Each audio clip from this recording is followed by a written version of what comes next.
बिहार की प्रिया सिंह ने मनुस्मृति जलाई, उस पर मुर्गा पकाया और जलती हुई मनुस्मृति से सिगरेट भी सुलगाई। वहीं दूसरी ओर कुछ लोग मनुस्मृति को संविधान से भी श्रेष्ठ मानते हैं। मनुस्मृति बड़ी है कि संविधान बड़ा है? संविधान क्यों बड़ा है? मनुस्मृति बड़ी है हमारे लिए। मनुस्मृति जलाने वाले लोग केवल बेचारे मूर्ख हैं। कि ये कहा जा रहा है कि साहब बाबा साहब ने मनुस्मृति जला दी थी, ठीक है, तो इसका जो प्रचार किया जा रहा है हम आपको बताना चाहेंगे कि वो गलत है। इन 5 लोगों का नाम नहीं लेना चाहिए, हम नहीं कहते, ये मनुस्मृति शास्त्र कहता है। आज के इस वीडियो में हम मनुस्मृति और संविधान दोनों को समझने वाले हैं और इस वीडियो के बाद आपको ये समझ आ जाएगा कि अगर संविधान ना होता तो आप और हम लोग किसी के पैरों को चाट रहे होते। मनु कहता है कि ब्राह्मण सबसे श्रेष्ठ है और शूद्र, जिसमें आज का एसटी, एससी और ओबीसी वर्ग शामिल है, वो सबसे घटिया है। इसके बाद में मनु के इतने भयानक विचार थे। मनु के अनुसार एक ब्राह्मण किसी शूद्र को, चाहे वह खरीदा हुआ हो या ना खरीदा गया हो, नौकर का काम करने के लिए मजबूर कर सकता है, क्योंकि विधाता ने उसे ब्राह्मण का गुलाम बनने के लिए ही बनाया है। संविधान से भी हम तुलना करेंगे, लेकिन मनु की थोड़ी मानसिकता समझना भी जरूरी है। दोस्तों, मनु कहता है कि जो शूद्र किसी द्विज पुरुष को घोर अपशब्दों से अपमानित करेगा, उसकी जीभ काट दी जानी चाहिए, क्योंकि वह निम्न मूल का व्यक्ति है। सोच कर देखिए कि मनु की हम लोगों के प्रति, यानी एसटी, एससी और ओबीसी लोगों के प्रति कितनी घृणा होगी। दोस्तों, आगे बढ़ते हैं। मनु के कुछ और भी इतने घटिया और गंदे विचार हैं जो आपको चौंका देंगे। मनु कहता है कि यदि शूद्र अपमान के साथ द्विज के नाम या जाति का उल्लेख करता है तो 10 अंगुल लंबी एक लोहे की गर्म कील उसके मुंह में ठूंस दी जाएगी।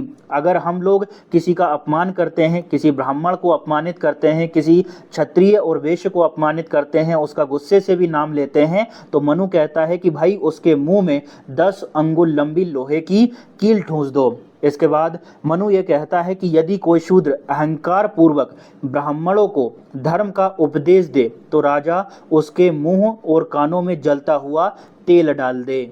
मतलब मनु ये चाहता है कि कोई भी ब्राह्मणों को धर्म का उपदेश नहीं दे सकता, कोई भी अहंकार पूर्वक बात नहीं कर सकता, और अगर व्यक्ति हिम्मत करता है बोलने की तो राजा का ये कर्तव्य है कि उस व्यक्ति के मुंह और कानों में जलता हुआ तेल डाल दे। यहाँ पर मैंने पूरे श्लोक के जो अर्थ हैं वो लिखे हैं, श्लोक भी आप देख सकते हैं सर्च करके, ये मैंने यहाँ पर लिख भी दिया है सोर्स।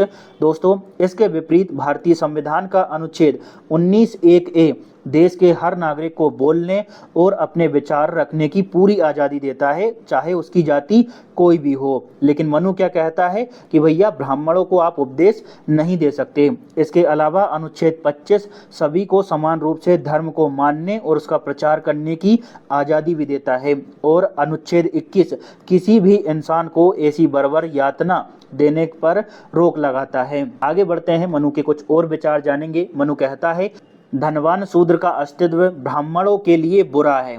एक ब्राह्मण शूद्र के माल पर कब्जा कर सकता है, यानी सीधे तौर पर हमारी मेहनत को खाने की बात कर रहा है। कौन?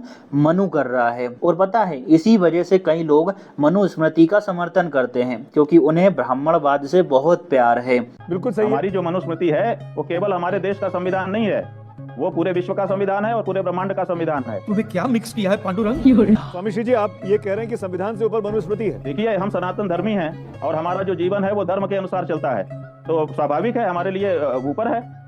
इसके विपरीत भारतीय संविधान का अनुच्छेद 300(a) जो कि संपत्ति के अधिकार की बात करता है, वो ये सुनिश्चित करता है कि कानून की उचित प्रक्रिया के बिना किसी भी व्यक्ति की संपत्ति नहीं छीनी जा सकती। लेकिन मनु क्या कहता है कि भाई ब्राह्मण जो है वो शूद्रों के माल पर कब्जा कर सकता है। मनु के इतने घटिया विचार रहे हैं। दोस्तों, मनु कहता है कि शूद्रों के नाम ऐसे होने चाहिए जिससे दास्ता यानी गुलामी का भाव आए, यानी हम लोग एसटी, एससी और ओबीसी के जो लोग हैं ना, वो अपनी मन मर्जी से हमारा नाम भी नहीं रख सकते थे।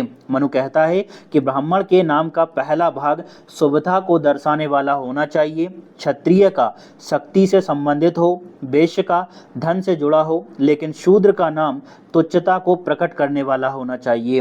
ब्राह्मण के नाम का दूसरा भाग ऐसा होना चाहिए जो सुख को दर्शाए, क्षत्रिय का ऐसा शब्द जो रक्षा को प्रकट करे, और वैश्य का ऐसा शब्द होना चाहिए दूसरा जो समृद्धि को व्यक्त करे। और भाई मनु ये कहता है कि शूद्र के नाम का दूसरा भाग ऐसा होना चाहिए जो केवल और केवल सेवा को दर्शाए। सोच कर देखिए कि अगर मनुस्मृति होती आज के समय तो हमारी स्थिति क्या होती, हम दासता से कभी भी मुक्त नहीं हो पाते।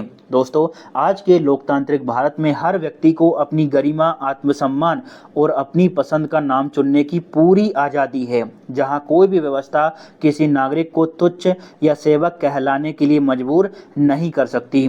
अनुच्छेद 18 उपाधियों का अंत करता है। हमारे संविधान का अनुच्छेद 21 जो है इस मानसिकता को पूरी तरह से नकारता है। अनुच्छेद 21 में गरिमापूर्ण जीवन का अधिकार देने की बात कही गई है, और संविधान के अनुच्छेद 14 और 15 के तहत देश का हर नागरिक एक समान है, लेकिन मनुस्मृति के हिसाब से एक समान नहीं होना चाहिए। यहाँ तक कि आदमी अपना नाम भी नहीं रख सकता। दोस्तों, मनु कहता है कि 100 वर्षों का क्षत्रिय भी 10 वर्ष के ब्राह्मण बालक को अपने पिता के समान मानकर व्यवहार करे। सोच कर देखिए, 100 वर्ष का जो क्षत्रिय है ना, क्षत्रिय, वो 10 वर्ष के ब्राह्मण के सामने भी झुक जाए, उसके पैरों में पड़ा रहे। लेकिन आज के संवैधानिक भारत में सामाजिक सम्मान व्यक्ति के आचरण, योग्यता, मानवीय गरिमा पर आधारित है, न कि जन्म के आधार पर थोपी गई किसी जातिगत श्रेष्ठता पर। लेकिन मनु क्या चाहता है कि 100 वर्ष का अगर कोई क्षत्रिय भी है, बेचारा बुजुर्ग हो गया है, वो भी 10 वर्ष के ब्राह्मण को सम्मान दे, उसके पैरों में गिरा रहे। इसी वजह से ये जो पाखंडी है ना, जो धर्म के नाम पर आपको उपदेश देते रहते हैं, वो इसी वजह से मनुस्मृति का समर्थन करते हैं। यदि इस बार से किसी ने मनुस्मृति को जलाने की कोशिश की, तो बाबा साहब ने जलाया था, बाबा साहब ने जला दिया होगा उस टाइम। दोस्तों, आज हम ऑफिस या किसी भी घर पर जाकर खुलेआम लंच कर सकते हैं, एक साथ बैठ सकते हैं, बात कर सकते हैं, लेकिन मनु की इतनी घटिया सोच रही है। वो कहता है कि ब्राह्मण को कभी भी अन्य वर्णों के व्यक्तियों को भोजन के लिए आमंत्रित नहीं करना चाहिए। यदि वो ब्राह्मण से भोजन की याचना करे तो ब्राह्मण उन्हें अपना बचा हुआ भोजन दे सकता है। यह बचा हुआ भोजन भी ब्राह्मण स्वयं न देकर अपने सेवकों द्वारा घर के बाहर परोसे। सोच कर देखिए मनु की कितनी बुरी स्थिति रही होगी, कितनी घटिया मानसिकता रही होगी। वो ये कह रहा है कि भैया ब्राह्मण तो सर्वश्रेष्ठ है, ब्राह्मण किसी को भोजन तक ना दे, किसी के साथ बैठकर भी ना खाए, और अगर भोजन दे तो बचा हुआ भोजन दे। किसको? शूद्रों को। जबकि भारतीय संविधान का अनुच्छेद 17 जो है वो अस्पृश्यता का अंत करता है। किसी भी रूप में छुआछूत और भेदभावपूर्ण व्यवहार को एक सख्त कानूनी अपराध मानता है। संविधान की प्रस्तावना में निहित बंधुत्व की भावना और अनुच्छेद 21 ये सुनिश्चित करते हैं कि हर नागरिक के साथ सम्मानजनक व्यवहार हो, जहां जाति के आधार पर किसी को अपमानित करने या झूठा भोजन देने की कोई भी जगह नहीं है। अब सोचिए कि अगर संविधान ना होता तो आप लोगों का, हम लोगों का क्या होता। मनु कहता है कि शूद्र शिक्षा प्राप्त करने के लिए अयोग्य है। आज जो बहन बेटियां पढ़ रही है उसके लिए अयोग्य मानता है ये मनु। मनु कहता है कि ऊंची जातियों को शूद्रों को शिक्षा देने और सलाह देने का अधिकार नहीं है। फिर ये कहता है कि शूद्र को कानून और नियम जानने की कोई भी आवश्यकता नहीं है, इसलिए उसे सिखाना अनिवार्य नहीं है। मनु का मानना है कि इसका उल्लंघन करने वाले व्यक्ति को अमृत नरक में जाना होगा। यानी भगवान का नाम लेकर नरक का वास्ता देकर मनु ये कहना चाहता है कि भाई नहीं, शिक्षा पर केवल और केवल ब्राह्मणों का अधिकार है। लेकिन हमारा संविधान हमें ये आज़ादी देता है। आर्टिकल 21A जो कि शिक्षा के अधिकार की बात करता है, देश के हर नागरिक को, हर बच्चे को बिना किसी भेदभाव के समान रूप से शिक्षा प्राप्त करने का मौलिक अधिकार देता है। इसके साथ ही अनुच्छेद 15 और अनुच्छेद 46 राज्य को ये विशेष जिम्मेदारी देता है कि वो कमजोर और पिछड़े वर्गों के शैक्षिक विकास को बढ़ावा दे। इस वजह से दोस्तों हमारा जो संविधान है वो सर्वश्रेष्ठ है। इसके बाद मनु ये भी कहता है कि जो व्यक्ति शूद्र छात्रों को शिक्षा देता है या जिसका शिक्षक शूद्र हो वह श्राद्ध में बुलाए जाने के अयोग्य होता है। लेकिन हमारा संविधान क्या कहता है? अनुच्छेद 15 और अनुच्छेद 16 हर नागरिक को बिना किसी जातिगत भेदभाव के शिक्षा प्राप्त करने और शिक्षक के रूप में रोजगार पाने का समान अधिकार देता है। मनु ये कह रहा है कि भाई पढ़ाओ भी मत, ठीक है, आगे बढ़ते हैं। मनु क्या कहता है, शूद्रों की उपस्थिति में वेदों का पाठ कभी नहीं करना चाहिए। ये सब श्लोक दोस्तों स्पष्ट रूप से लिखे हुए हैं। यहाँ पर मैंने श्लोक नंबर भी लिख दिए हैं, अध्याय नंबर भी लिख दिए हैं, आप चाहें तो देख सकते हैं। यानी कितनी घटिया और कितनी खतरनाक सोच रही होगी, आप इतना तो आप समझ ही गए होंगे। यादव समाज के लोग भी, जाटव समाज के लोग भी भागवत कथा बांट सकते हैं, उनको बांटने का अधिकार है। जाटव वो बात यह है, सकाम अनुष्ठान भी कर सकते हैं, क्यों नहीं कर सकते? इसलिए नहीं कर सकते क्योंकि शास्त्र में उस तरह का उनके लिए आदेश नहीं है। दोस्तों मनु ये कहता है कि जिस राज्य का राजा शूद्र है वहां रहना ही नहीं चाहिए।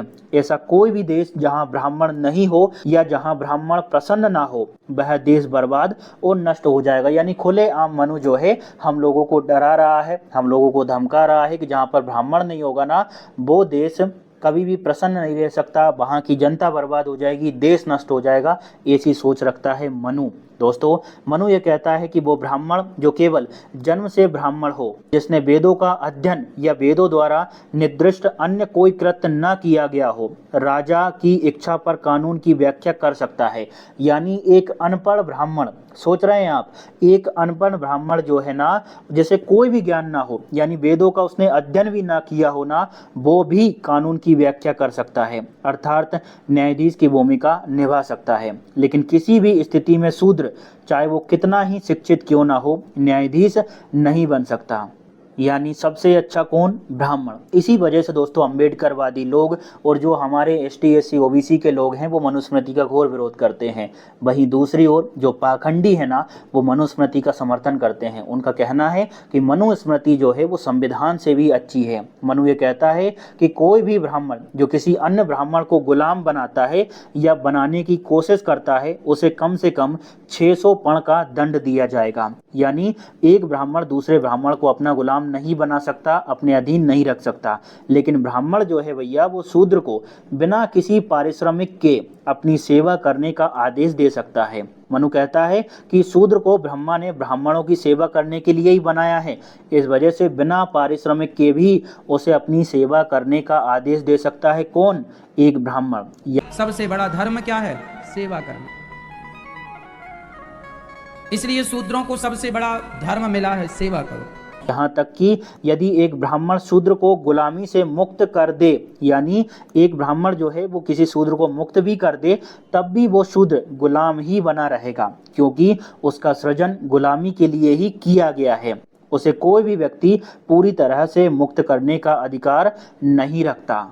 मनु यहीं तक नहीं रुकता। मनु ये कहता है कि भाई कोई शूद्र ऊंची जाति की किसी महिला के साथ अगर संबंध बनाता है तो उसका लिंग काट देना चाहिए। कोई शूद्र केवल अपना पेट भरना चाहता है तो वो वेश्या की सेवा कर सकता है।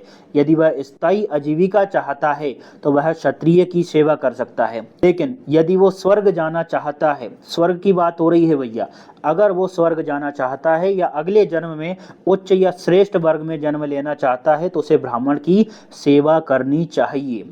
मतलब अगर उसे स्वर्ग चाहिए ना, तो अभी तुम ब्राह्मण के तलवे चाटो। ठीक है, आगे बढ़ते हैं। अब देखिए मनुस्मृति में और क्या क्या घटिया बातें कही है। सारे श्लोक यहाँ पर लिखे हुए हैं, उनके अर्थ मैंने बताए हैं, आप चाहे तो देख सकते हैं, मैं आपको कुछ भी गलत नहीं बताऊंगा। मनु कहता है भैया कि शूद्र का सबसे पवित्र कर्तव्य ब्राह्मणों की सेवा करना है और हमेशा ब्राह्मण शब्द को अत्यंत भक्ति के साथ उच्चारण करना है। यानी जो ब्राह्मण है ना, वो भगवान के बराबर है, ऐसा शूद्र को मोक्ष प्राप्त करेगा। यानी भैया जो भी व्यक्ति है ना, वो ब्राह्मण को अत्यंत भक्ति भाव से प्रसन्न करेगा ना, वो मोक्ष की प्राप्ति होगी उसको। अन्यथा मनु भैया धमकी भी देता है। मनु ये कहता है कि वह सबसे बुरी मृत्यु मरेगा और सबसे भयानक नरक में जाएगा। नरक का वास्ता दिया जा रहा है किसको? शूद्र को। ठीक है, अगर तुम किसी ब्राह्मण की भक्ति करोगे तो स्वर्ग में जाओगे और अगर नहीं करोगे तो नरक में जाओगे। शूद्रों को ब्राह्मण की सेवा करनी चाहिए, चाहे वह स्वर्ग की इच्छा के लिए हो या जीवन के लिए।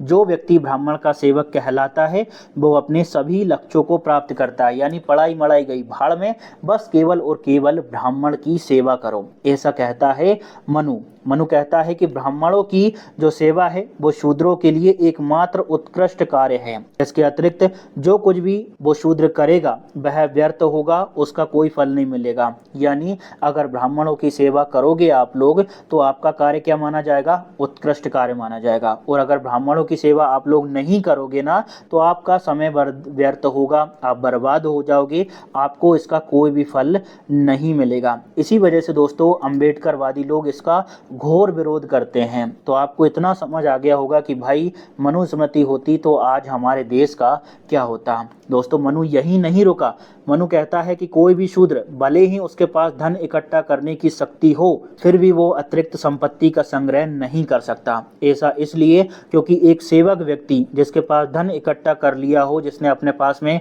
पैसा इकट्ठा कर लिया हो, वो अभिमानी हो जाता है और अपने अहंकार या अपेक्षा से ब्राह्मणों को कष्ट पहुंचाता है। लेकिन हमारा संविधान इसके विपरीत क्या कहता है? संविधान का अनुच्छेद 19(1) देश के हर नागरिक को समान रूप से अपने पसंद का व्यापार करने, धन कमाने की पूरी आज़ादी देता है। साथ ही अनुच्छेद 15 और 300(a) यह सुनिश्चित करते हैं कि आर्थिक विकास और संपत्ति अर्जित करने पर किसी एक व्यक्ति का कोई भी विशेष अधिकार नहीं है।